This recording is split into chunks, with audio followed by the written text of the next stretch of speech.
And now for something completely different. Forget everything you've been told by others before. Get ready for the real deal. The full story. Real talk about money, markets, life. Now, it's The Real Investment Show with Lance Roberts. Presented by RIA Advisors. And good morning and welcome to the second best day of the week. That's right, it's Thursday. Get ready to wrap up the week, and it's a long weekend because Monday's a holiday. So there you go. We will have an interview on Monday with Daniel LaCalle, PhD economist, portfolio manager. Just kind of a look at the global economic backdrop as it relates to financial markets, both domestic and abroad. Good conversation with him. So we'll have that for you Monday morning. So you don't want to miss that. That'll be on our YouTube channel right here. So make sure and like and subscribe to the channel. Also, in the news today, right? Delta beat forecast today, said the shutdown really isn't affecting operations again. Pepsi also announcing better than expected earnings results today on the back of the weaker dollar, which is now boosting international sales. One thing we've talked about with the dollar before is that part of the expansion of profit margins, especially for multinational companies, has been the weaker dollar. That's been beneficial to international trade. So that weakness in the dollar that we've seen here over the last year or so has certainly helped them. Of course, we had that huge rally in the dollar back in 23, 24, and of course that was really kind of a big impact for those companies. That's really been a nice tailwind for them here over the last year or so. If that's one of the things to be paying attention to. The dollar is setting up for a nice reversal here. Already starting to see some of that kind of in place. If that continues, that could weigh on some of the earnings outlooks for companies going forward. And again, with this market currently where it's valued, that's one of the risks you want to pay attention to in particular. In other news, if the media is trying to make you feel bad about the government shutdown, they picked the wrong headline today. Due to the government shutdown, the IRS laid half their employees off. Yeah, big frown face for everybody there. Yeah, that. Everybody's like, yay! They're not laid off; they're furloughed. To be precise, they're just furloughed. But they did furlough half their workforce today. Nobody cared. So there you go. That's the one government organization everybody's like, yeah, don't care. Exactly.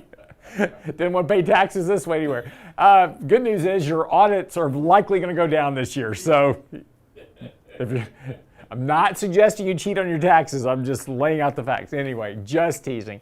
All right, we do have a lot of stuff to get into this morning. Michael Lebowitz joining me on the think tank here, and we'll kind of get into some questions we had over the last couple of days. Also talk about kind of the potential for bonds in a bear market. And again, this is kind of one of the overriding concerns is where is money going to flow to if we do have an eventual downturn in the market or a recession. Right now, there's no risk of recession really in the economic data, but there's always that concern. So we'll kind of talk through that today with Michael. But here's what you need to know before the bell this morning. Yesterday, markets did fine as usual, right? Actually, nothing different than we've been having here for quite a while. Market just kind of keeps lifting higher. Doesn't really seem to be anything that can get this market down. And again, that's not surprising. We're in the midst of a very strong bullish rally here, and that hasn't changed. It's kind of every day. Market just kind of keeps kind of gravitating itself up. You might have a day or two where markets, have a little bit of a correction, but that's quickly bought by retail investors in particular. We're seeing a tremendous amount of money flows. Corporate share buybacks right now are running so far ahead above their 3-year average. It's quite amazing. But that's been a huge source of liquidity for this market really ever since the April lows. But then also retail investors. In today's commentary, we've got some data on that as well. But retail investors have put $100 billion into equities here over the last 3 months. So it's just been a very, very big inflow of money into the markets. But again, just kind of pay attention to what's going on here. That 20-day moving average, this yellow line, continues to really be primary support for the market. Every time we come down to touch it, it's just been a good buying opportunity for investors. One thing to kind of note is that this market is kind of working this stair-step pattern as we go higher. And these steps are getting a little bit shorter as we go, but we're starting to look like we're trying to top here just a little bit, kind of in this recent stair step higher. Again, relative strength a little bit overbought here. MACD still very elevated on a historical basis. Has been extremely flat for a very long period of time. This is a bit unusual. It's not uncommon. It can happen. But the length where this kind of momentum in the market has just been so stable is a bit unusual. You usually get a little bit more volatility in the market, but this has been a very, very low volatility market, very compressed volatility in a lot of directions. And again, when you take a look at the imbalances that have been built up in the markets between the options trading as well as just the equity holding side, there's a good bit of negative delta to the market. In other words, if this market does have a sell-off that triggers some type of action, the actual sell-off, when we get into the rebalancing of portfolios and the unwinding of leverage positions, that's getting to be a pretty significant chunk of capital. So again, you could see a very, very sharp reversal in the markets. 3 to 5% would not be outside the realm of possibility over a very, very short period of time. The trigger for that is going to be that 20-day moving average. Again, if we take out that 20-day moving average with any type of volume increase, you're going to see a fairly sharp correction. 6,500 right now is going to be your target at the 50-day, your 100 days at 6,290, and your 200 days at 6,000. So there's a really reasonable possibility that you could see a fairly sharp contraction. I got an email, kind of yesterday talking about, well, I'm not worried about a 10% correction. It's no big deal. It's a 10% correction at this juncture of the market, given the complacency that's been built up in the market. That 10% correction is going to feel like a 20% correction. So just be aware that there's a lot of long bias in the markets right now. There's not a lot of people, buying puts on stocks. There's just an extreme amount of put hate. Call options are running at record paces right now.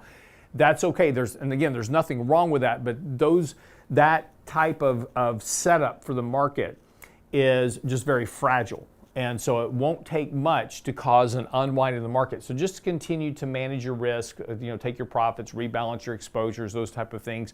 Eventually this market will crack. Don't know when, don't know what will cause it, but it will eventually crack, and that downturn will be pretty significant when it occurs. So just want to be a little bit cautious about that. But again, for right now, everything's just fine in the markets. So nothing to worry about at the moment. If that's what you need to know before the bell this morning. All right, we'll come back, pick up with Michael Lebowitz. We'll get into all the stuff we're going to talk about today with him. Don't go away.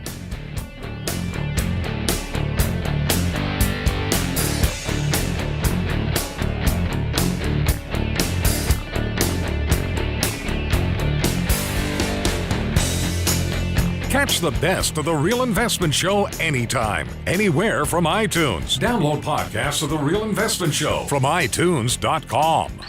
Oh, Red, I declare, I plumb missed that candy coffee. Whatever am I gonna do? Don't you worry, little darling. We'll watch it again on our YouTube channel. Why, Red, I never. The Real Investment Show YouTube channel has all of our past presentations, from Candid Coffee and Lunch and Learn to special topic discussions, and all of our live show recordings preserved for you. Subscribe now to the Real Investment Show YouTube channel, or look for the link on our website at realinvestmentadvice.com. You're listening to The Real Investment Show.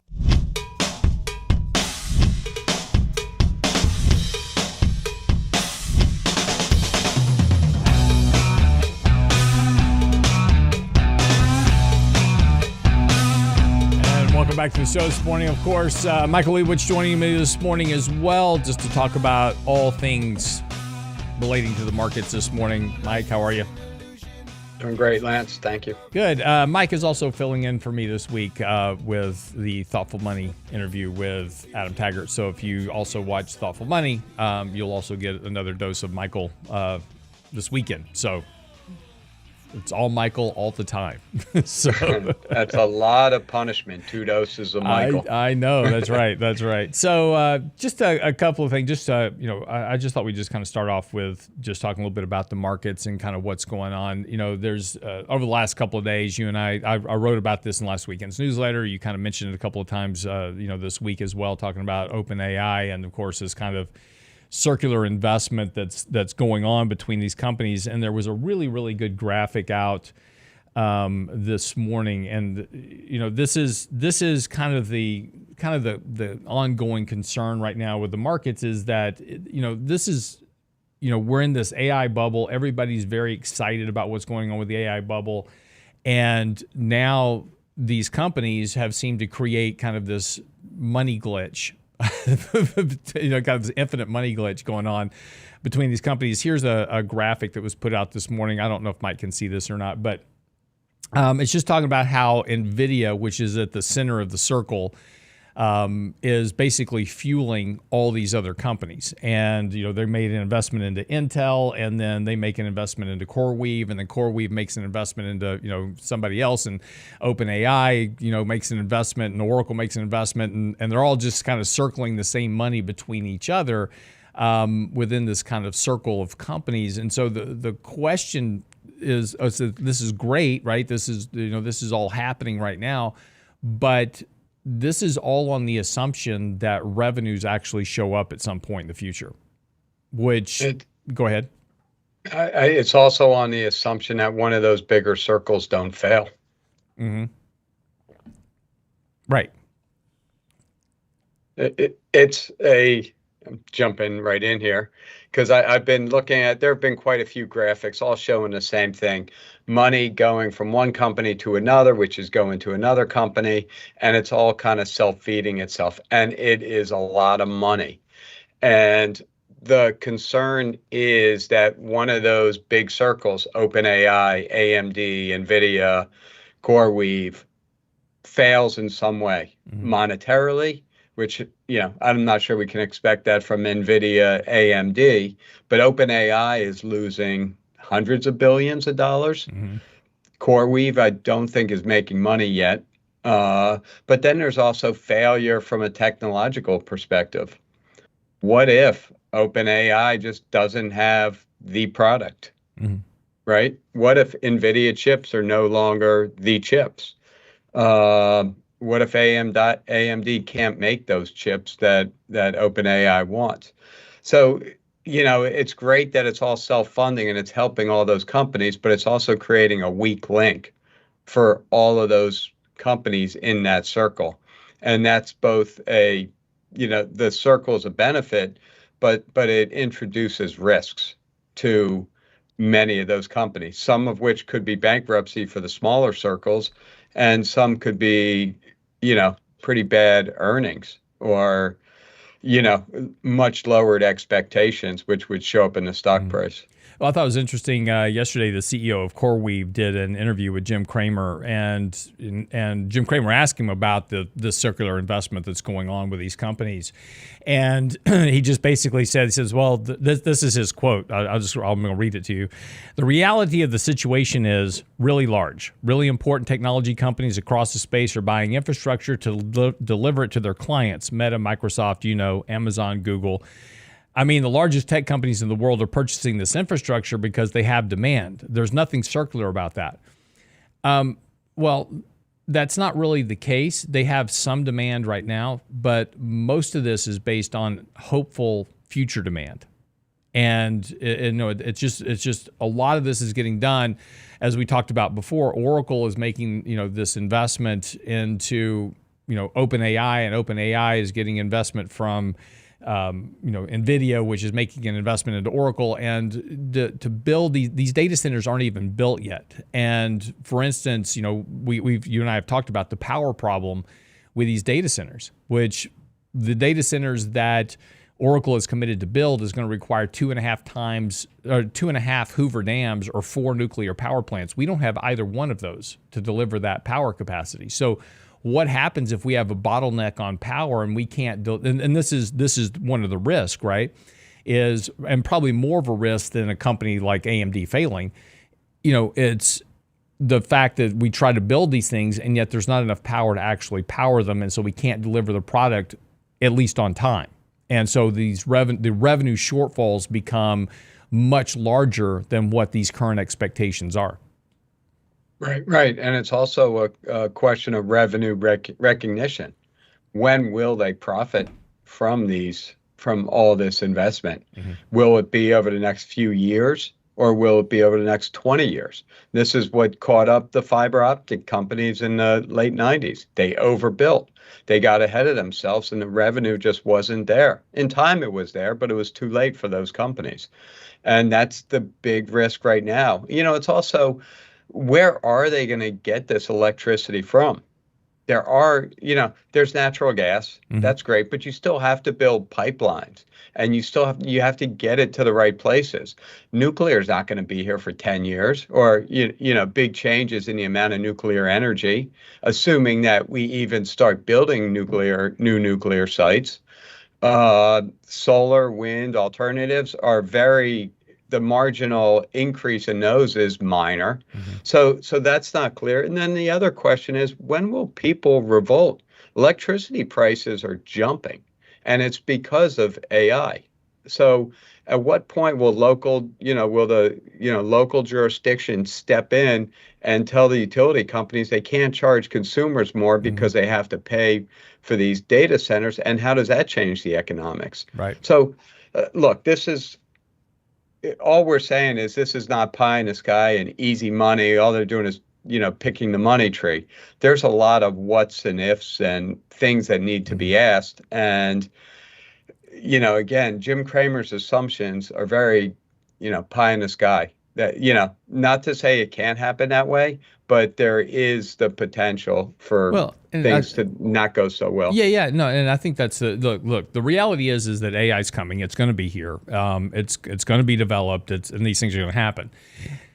The question is the how and the when. And again, private funding for all of this is one thing, but eventually you've got to build the power delivery systems. And we've talked about this. And for instance, I've told you before, my wife works for a liquefied natural gas company. She is working on a very big contract right now with one of these companies, and I can't tell you which one, but with a very large company in this space who we are talking about this morning. But they are looking to contract liquefied natural gas facilities to deliver power to the data center they're building until the pipeline is available for them to tap into, which will be 1 to 3 years. So there's these things that are actually going on, and these pipelines are going to have to be put in or built and tapped into other pipelines to deliver the natural gas. And we've already Mike and I have talked about this in the past, is that one of the premises in our portfolio is that these data centers are getting built next to pipelines because they can go what's called behind the meter, and they can tap directly into the pipeline to actually, build their own power generation for their data center. And then that gives them time for eventually nuclear power plants to get built, et cetera. And like Mike said, that's going to take some while. That's all occurring right now. But again, the question is this all takes time? So for instance, if it takes 1 to 3 years to get a pipeline laid next to wherever you're building your data center, or get a pipeline rerouted next to your data center so you can tap into it, all of a sudden this time frame becomes a lot more critical in terms of this revenue generation. So I've got to get this data center up and running. I've got to get it operating. These data centers, or data factories rather is a better term for them, they have to start producing something to generate revenue. So from the time of construction to the time of operations can be very critical to meet some of these expectations for forward revenue and guidance that are being promised based on these investments that we're making. And again, AMD is a really interesting one. Great, OpenAI cut a deal with AMD. Is it worth a 30% increase in market cap in 3 days? Or actually closer to 50%, increase in market cap here in 3 days? Is that deal with OpenAI going to make that much of a difference to AMD's earnings in the future? And again, this is just the speculative bid that's going on in the markets, but when you start actually trying to justify some of these price increases based on the assumption of what might happen at some point in the future, it becomes a little bit more of a risky proposition. And what's also, you brought up AMD, what's interesting is, Nvidia just gave OpenAI a lot of money. And OpenAI is using that money to buy AMD. AMD is NVIDIA's biggest competitor. So maybe they're all working together and everything's hunky-dory. But if I'm NVIDIA, do you start rethinking your strategy. You don't want to fund your competitors. What that's going to mean is AMD is, first of all, going to take sales. They're going to get rid of some of that moat that Nvidia has, an incredible moat protecting their earnings because no one can compete with them right now. Why does Nvidia want to allow competition? That means lower margins, less profits. So that's an interesting aspect. But Lance, going back to the energy problem, what's really, you were saying it really well. There's just not the energy there, and it really is natural gas. That's the only answer for at least the next 5 years. Maybe solar becomes more efficient. Maybe we create these new, smaller nuclear plants. There's a lot of great ideas out there. But for the next 5 years, and maybe more, we know natural gas will fill a large chunk of that need. So what's really interesting and frustrating for us is why are the natural gas pipeline companies not rising with all this perceived demand for energy that is currently in the system and is coming down the pike? So it's like the market has taken its eye off one aspect of the trade and it's frothing at the mouth at many other aspects of the trade. So it's always, that's one of the tough parts of investing is that, okay, you can see everything going on around you.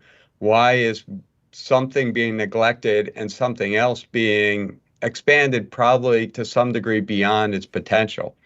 And look, we know over time all that stuff works out, that ultimately earnings and revenues will decide who wins and who loses from a stock price perspective.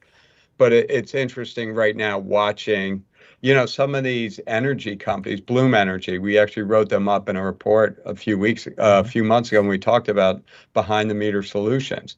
What's it up 200% in the last two months? 3 months, yeah. Yeah. So they're taking advantage of natural gas, but again, the pipelines are just languishing, for lack of a better word. Well, and again, and now that though, I mean, the trade, the speculative trade is in this. And again, markets are just chasing whatever is going up the most right now.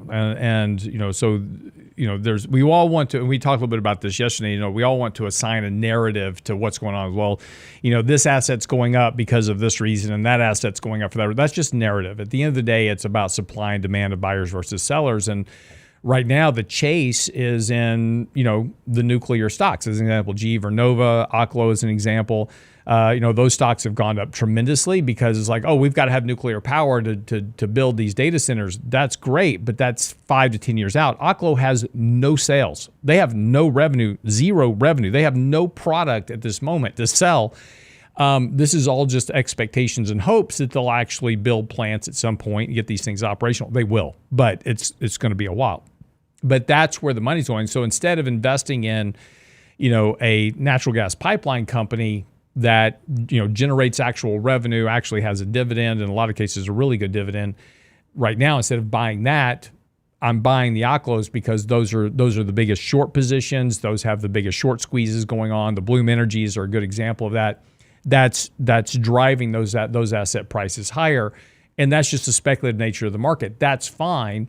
Particularly when we're in a speculative market like we're in now. But eventually you've got to get back to where the fundamentals are going to be. And so there's probably going to be a rotation at some point as the realization comes that, the power is going to have to come from natural gas initially, probably for 3 to 5 years, if not longer, before we start seeing development of other power generation within the system. And again, as we talked about before, that's eventually going to have to be a government-private partnership where the government is fast-tracking regulations. They're providing capital to build out nuclear power plants and utility systems. Utility companies are going to have to step in and work to build more power, more electrical grid, et cetera, around the country, is to deliver that power. It's great to build the power, but you still have to deliver the power to its end user, and that requires electrical grid. So there's got to be a lot of development over the next 3 to 5 to 10 years to make AI as useful as everybody's hoping it's going to be. Right. There's just a lot of bets, and it kind of reminds me of the, in the 1800s, they're out there looking for gold. The market is betting on the gold miners. They're not betting on the companies selling the pickaxes and the Levi's jeans. Those companies are being forgotten because everyone's enamored with the gold. So the market's betting on the gold miners. And look, some of those gold miners will become fabulously rich. A lot will fail. Right. The Levi's will do very well. So will the shovel companies and those type of companies. So, I guess this is a lesson, Lance, and just diversify. So if you want to invest in AI space, it's not just about investing in Nvidia. It's investing in all these other alternative AI companies like Nvidia whose stocks have risen significantly, but it's in investing in those pickaxes and Levi's jeans, like the pipeline companies, like some of the utilities. So try to diversify within the industry if that is something that you want to invest in. Right. So I've been waiting for a little bit of time here we put a poll out this morning on our YouTube channel. So if you're on our YouTube channel right now, we have a poll running. And the question is simply asking, what happens to bond yields in the next recession? And I was giving it some time to get some votes in so we see it. And the answers are yields fall sharply, yields stay flat, yields rise due to stimulus, or bonds won't protect investors. The kind of the two leading are yields fall sharply, but the leading answer right now is that bonds won't protect investors in the next recession. So, Mike, do bonds protect investors in the next recession? Yes, and maybe no. So that's really useful. Thank you. Yes. Well, it's kind of like the poll, right? The poll was both ends of the barbell. Mm-hmm. Yes and no, essentially. So that's the topic of my recent article, just navigating the next recession. And look, I think we can all agree that as the economy slows down, as we go into a recession, bond yields will fall. So my concern is not necessarily will bond yields fall going into recession. It's more a question of how much, what could stop bond yields from falling, and what could actually push them higher. And, me being the great bond bull, and, we talk about it a lot. I've been with Adam and talking about it. Mm-hmm. It doesn't mean I'm just bullish no matter what, and the bond market yields are going to go to zero, and we're going to sell everything, and everything will be great. We have to anticipate that there's potentially issues with a bullish problem, with a bullish posture. And what really concerns me is what happened in 2020 and 2021 when the government wrote checks to people, to citizens. And that's about as close as you can get to printing money as it gets. Because when the government spends money on infrastructure, it takes, they may say, here's $1 trillion for infrastructure, but it takes months and years for that money to circulate through the economy. You have to develop plans. You need the architectures, and you have to buy the equipment. Then it's a slow drip of money as they're building out. But when you're giving money to the public, they're going to spend it. People spend extra money that they have, especially when you go to the middle and lower income classes when their savings rates are really low. So one of my concerns is that they take the playbook from 2020 and 2021 in a recession and write checks. Now, am I concerned that inflation is going to go back up to 7, 8, 9, 10%? Not really, because we don't have the supply line problem that we had in 2020. The economy was shut down. People, companies weren't producing goods. They couldn't ship goods. There were all kinds of issues. So that was a demand supply problem.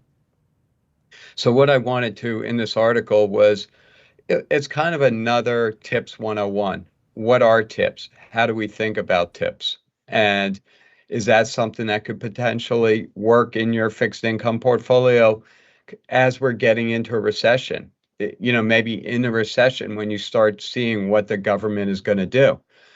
So, so what I did was I start the article by finding two identical bonds or nearly identical bonds, a tip bond and what we'll call a nominal bond. That's just a regular 5-year bond, both treasury bonds. They were both issued in October 2020. They both will mature within the next week, I think October 15th. So I tracked them from issuance to essentially maturity. and it helps us understand what a tip did. So in this case, the yield on the tip, if you bought the tip in, I think it was October of 2020, the yield was minus 1.32%. So right now you're saying, who would want to buy a bond with a yield of minus 1.32%? Well, the answer is that's kind of the starting yield. You get inflation on top of that. It turns out that inflation over the period was 4.3% or so. So your actual yield was about 3 1/3. The yield on the nominal bond was about 0.3%, or about 38%. So the point being is, and the difference. So when you look at those bonds at issuance, the tip was minus 1.32, and the other bond was plus 0.38 or something like that. So the market, the difference between the two tells you what's called the break-even inflation rate, what the market thinks inflation will be. So the bottom line is, when you're looking at a tip, what's the break-even inflation rate? What do you think the inflation rate will be over that entire period? So, as we're kind of going, the economy will slow someday. Someday there will be a recession. It seems like it's never going to occur. And look, Lance, it's kind of crazy, but it's been since we had a recession in 2020, but that was the COVID, that was a pandemic. It's not clear that the economy was slowing, but it's not 100% clear there was going to be a recession without that pandemic. Right.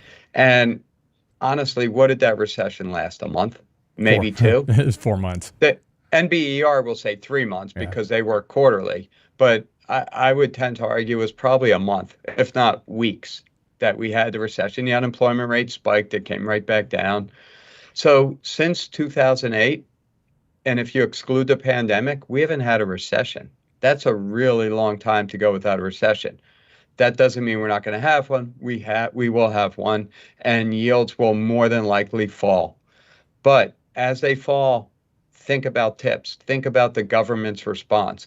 Will they flood the system with money? What will the Fed do? And the purpose of this article is not to scare you to say that we're going to have inflation if we get a recession. It's to say, here's another tool in our toolbox. Maybe this tool is a tool that can help us. We can stay in fixed income, but protect against inflation. Right. So, well, and it's interesting because everything you're talking about is pretty much the subject of the article, of the interview I'm doing on Monday with Daniel LaCalle. We're going to be talking about what's going on. So Daniel LaCalle is a economist, PhD, fund manager, and I like talking to other fund managers because they've got capital at risk, so they can't just say crazy stuff and just don't have a consequence for it. But very, very smart guy. But he's looking primarily at Europe and what's going on and the international markets, because that's where he's based. And it's a very interesting view about things that we're talking about, because there's this big expectation of this inflation. Oh, we're going to have it, inflation's going to go running away. And the reason gold's going up is because we're going to have all this inflation. There is absolutely no evidence of that on a global scale. In fact, Europe is going to be struggling to stay out of recession by next year. And as we wind up talking about and discuss, is that when you take a look at what's happening on a global basis, you've got, central banks have cut rates 88 times already. You take a look at what's happening with, kind of monetary liquidity, that's increasing. Those are all disinflationary trends that will feed back into the U.S. So as we continue to migrate out of that pandemic-based stimulus, that experiment of modern monetary theory that we went through that created the inflation that we had, that's continuing to work itself out of the system. And now you're going to have this disinflationary wave from a very weak European environment coming into the U.S. So again, that's going to play against yields at some point here.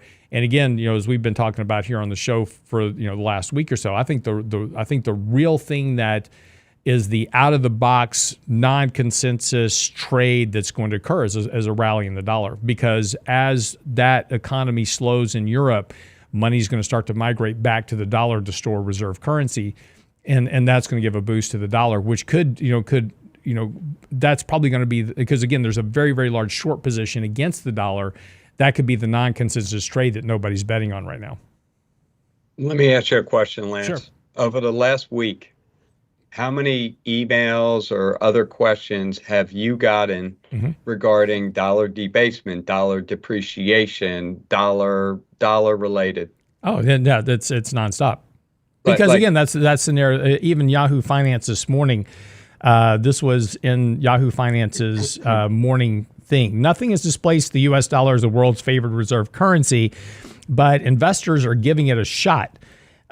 Gold's epic run-up coincides with threats of financial turmoil. Instead of competing alongside the dollar in longer-term bonds as places to park your money until trouble passes, gold's rise lays bare the downgrade for other financial shelters.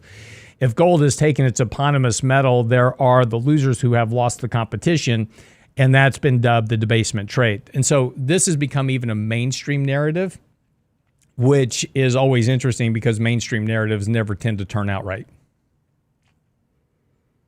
Right. I think all this dollar interest, there was some talk that when the fiscal stimulus was massive, 2022, 23, when inflation was running high, some of that dollar debasement talk was a little more legit. Now I think what's fueling the dollar debasement is purely the price of gold. Mm-hmm. Yeah, it's going right? up because it's applying a rationale to the price movement of any asset. At the end of the day, gold, any asset, it's a commodity, right? It's buyers and sellers, and I've got more buyers than I've got sellers, so that's driving the price up. But as humans, we have to rationalize why that's occurring. We have to give it a reason. So what I find most fascinating is that if you take a look at a chart of gold, it's going literally parabolic, right? So it's having this, it's literally in a melt up. By all definitions and measures of a price move, it is a melt up. But we don't worry about that. We only worry about the melt up in stocks because, oh my gosh, stocks are just going up every single day, but they're actually not melting up. It's been a very contained rise in the markets, very low volatility. It's not actually melting up. But it's interesting to watch investor psychology because stocks are overvalued, they've got to crash, so I'm going to buy the one asset that's literally melting up and going parabolic, which has the bigger risk of a reversal than you actually have in the market right now. So it's just a very interesting dynamic of behavioral psychology at work. Right, and I'm really coming around to your thought about the dollar. First of all, technically, it looks like it's basing. It's formed a double bottom. It's starting to break above its resistance line. It's starting to look technically like it could start appreciating. Mm-hmm. And look, a slow appreciation probably will not do anything for all these other bubbles. But my growing concern, like the concern you've been voicing for a while, is that a dollar appreciation gets out of hand, that it starts going quickly, right? Mm-hmm. Something, we saw this, what was that, 2023, 24 with Japan? Right. We saw how quickly a market can get unhinged, a currency market. So currency markets like bond markets are much more liquid than the stock market, than the crypto market, than the gold market. So when you talk about a sovereign bond market, the U.S. Treasury market getting unhinged, or a major currency pair getting just moving out of control, that is a big deal, and it can really impact a lot of countries, companies, and assets and sectors. And the market just thinks the dollar is going to be debased, and because of it, the price of the dollar will fall against every other currency. And it's important to separate those two things. The dollar can be debased, but for it to depreciate against every other country, that means that they're selling dollars and buying all those other currencies. So you have to ask yourself, is the euro, the yen, the Chinese yuan, all these the pound, are they better? Are they better run? Are their economies better? And at some point, I think the dollar has either gotten there or will get there where the answer is no, we'd rather be in dollars. And my concern is that we get a very swift uptrade that could really upset the apple cart, especially in gold, in Bitcoin, in some of the high-flying crypto stocks that don't care about the dollar, because that's the speculative trade. Mm-hmm. Well, and again, this is markets in general. And this is the point that, again, look, we have portfolio, just, if you're watching this, just understand, we have portfolios that are long metals. And so again, we're participating in this trade and we understand the trade, but our job as risk managers is to manage the risk of exposure and potentially manage the risk of loss when or if it occurs. And historically, whenever, and I'm looking for a chart right now while I'm also talking to you, so that's why I'm multitasking here at the moment. But the one thing to pay attention to is that, these things all reverse historically. And at some point, when you get any asset class extremely overbought, extremely extended, extremely deviated from long-term means. As an example, gold right now is trading at 4 standard deviations above its 5-year moving average. That has only happened 4 other times in history. The other 4 times in history that occurred, it basically preceded almost a 50% correction in the price. Now, were those other previous runs in the markets a debasement issue? No, we weren't talking about debasement. There were other reasons that gold was running back on those previous spikes, but eventually that narrative changed. And that's the only thing we're talking about, is that when markets are moving an asset class, it's all about a narrative. And the narrative right now is debasement. And that narrative will change if the dollar starts to rally, because if the dollar's rallying, then it's not debasement anymore, right? So now I've got to come up with another narrative. But more importantly, if the dollar's rallying, something else is going on. And at some point, there's such a huge short position behind the dollar that all of a sudden people begin to sell other assets to buy the dollar, because now it's the asset that's going up in price. And this is why, if you take a look at a periodic table of returns in any asset market, and if you haven't ever seen it, Callan makes a kind of a quilt chart, and it lists all different types of asset classes. So it lists gold, large cap, mid cap, small cap, international, emerging markets, etc. And what you'll notice is that for 2 or 3 years, some asset class may be the top performer, and some other class is the worst performer for a couple of years, and then those change. And that happens repeatedly over time. The worst performer becomes the best performer. The best performers become the worst performers. And that that recurrence occurs over and over and over again throughout history, throughout decades. This occurs. And so it's just understand that, whatever asset trade is hot at the moment, whether it's AI today or the dot-com stocks back in the 90s, those eventually change. Doesn't mean it changes tomorrow. Doesn't mean it changes today. Doesn't mean that your thesis isn't wrong today. It just means that things will change in the future. So as investors, just understand what the risks are when you have these big technical deviations, these one-sided trades, that eventually that's going to reverse. We certainly, and I'm actually writing an article about this right now. It's called Think Like a Bear, Invest Like a Bull, and that I'll post on Monday. But this is the challenge that we have as investors, is to, in the midst of the run, we need to participate in that. And so a lot of people are like, I don't want to be in the markets right now. They're so overvalued. They're going to crash. Markets aren't going to crash 50% in a day. Nothing does. But you're going to wake up one morning, the market's going to be down 2 or 3%. And the next morning you're going to wake up, the market's going to be down 2 or 3%. The next morning you're going to wake up, it's going to be down 2 or 3%. Those are going to be your clues that whatever asset market you're in, that bull trade has now changed. And that will be a time to start exiting that trade very quietly in the background. Don't just write it down into oblivion. Just understand that these things will change. As investors, we need to change along with them. Mike? Right. You need to have a plan, have a toolbox. It's exactly what we talked about with tips earlier. Understand what other instruments are out there, ways to protect yourself, hedge yourself. Lance, when we're talking about gold, you've probably seen these graphs of silver. Mm-hmm. If you look at a long-term graph of silver, it's a really odd graph. Back in the 80s, it went from 10-ish and it spiked to 50. I mean, it's just a straight line up and a straight line right back down. And then in 2011, 2010, 2012, same thing. It was about 15, spikes to 50, almost a straight line up and almost a straight line back down to where it was. And now, once again, it's almost a straight line back up, getting near 50. And the question we should ask ourselves when you look at a graph like that is this time different?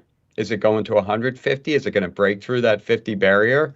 Or is it just another bubble? And silver is just a high beta version of gold, right? It's more volatile. So when you're looking at silver, I think you can apply it somewhat to gold in that maybe what we're seeing is just another one of these bubbles. And if you're bullish gold and silver, congratulations, you've done really well. But I would implore you to listen to some of the contrarians. You don't have to take their advice, but listen to what they have to say, and maybe it'll help you understand what's going on more, and maybe you'll get more bullish. And that's great. And maybe it'll go up more and you'll make more money. But maybe it'll also show you another side, and it'll get you to hedge a little, to protect it, to take some gains. So one thing I do a lot is listen to the contrarian view of whatever I think. I read a lot of bond bearish articles to understand Jim Bianco. I read a lot of his stuff. I want to understand his point of view. He's a really smart guy. He's not dumb. He has these views for a reason. So to help establish a view of mine, bullish or bearish, I like to read the other argument. What are they saying? So, I think it's, instead of poo-pooing what Lance and I are saying, what I would say is listen to it. Listen to other people like us that have somewhat similar thoughts, and just factor it into your equation.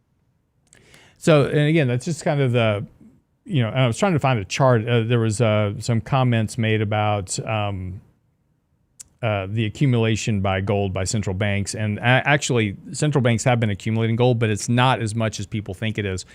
There's a chart that runs around that shows gold as a percentage of reserves versus treasuries. And that's gone up a lot, but that's simply price appreciation. That's not actually volume appreciation.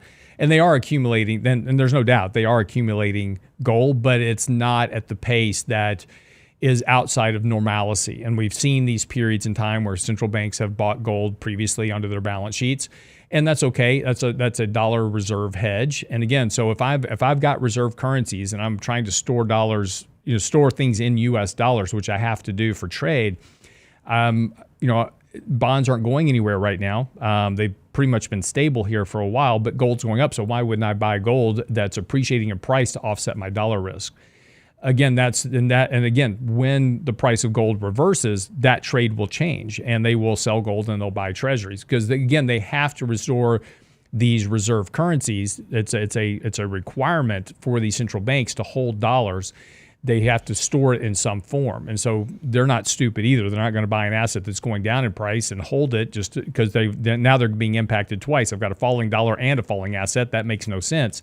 I'm not keeping my reserve stable, so I buy the assets that's going up. So again, just, you've got to keep all these, step back from all the narratives of things that are going on. The dollar is still 80% of foreign transactions. It's still 56% of 58% of global trade. The dollar's not going anywhere. It's going to be the reserve currency ad hoc going forward. There's no other place to have a reserve currency. What other currency are you going to store it in? The euro? The euro's barely hanging in there. I mean, France is in turmoil right now. Germany's on the cusp. I mean, it's not, there's not a lot of economic stability there. So where are you going to store your reserve currency? So you got to keep these things in mind as you're investing, because again, these narratives will change. Narratives are fine, and it's what drives the bull market, is what drives the melt up in an asset price, like we have going on with stocks and everything else right now. But again, those narratives do change. And so it's just important, like Mike said, just kind of pay attention. And again, I'm the same way. I read everybody's opinion. I try to get a good base of what everybody's saying, and then try to think logically to, okay, this is fine, it's good.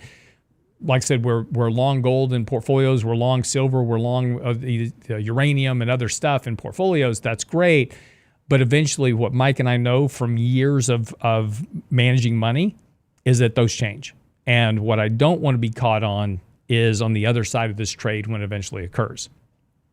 Mike? And regarding the euro, Lance, if I had to put my money in some other currency, it would be the euro. In other words, it's the next best currency, but it has so many problems and it's so flawed. That's the next best one. Start going down the line to the yen and don't even think about the yuan. There is no alternative. The euro is not an alternative. It's just the next best one. Right.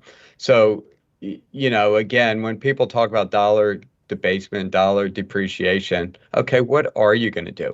Using gold is not really the answer. The answer is that there has to be a currency. And when you come up with another country's currency that'll work, let us know. We'd be thrilled to know what that is and to see, how that could be the world's reserve currency. But the answer is you're not going to come up with one, at least not anytime soon. Right.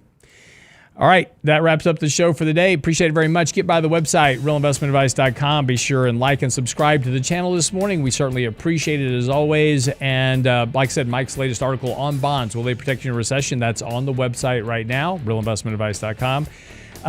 Tomorrow, Financial Fitness Friday. Monday, interview with Daniel LaCalle. Don't want to miss it. It's a really, really good interview. It covers just a whole wide range of topics, from precious metals to cryptocurrency to the euro. Just a lot of his views. Very, very insightful. I think you'll enjoy it a lot. We'll have that for you on Monday. In the meantime, have a great weekend. See you back here next week.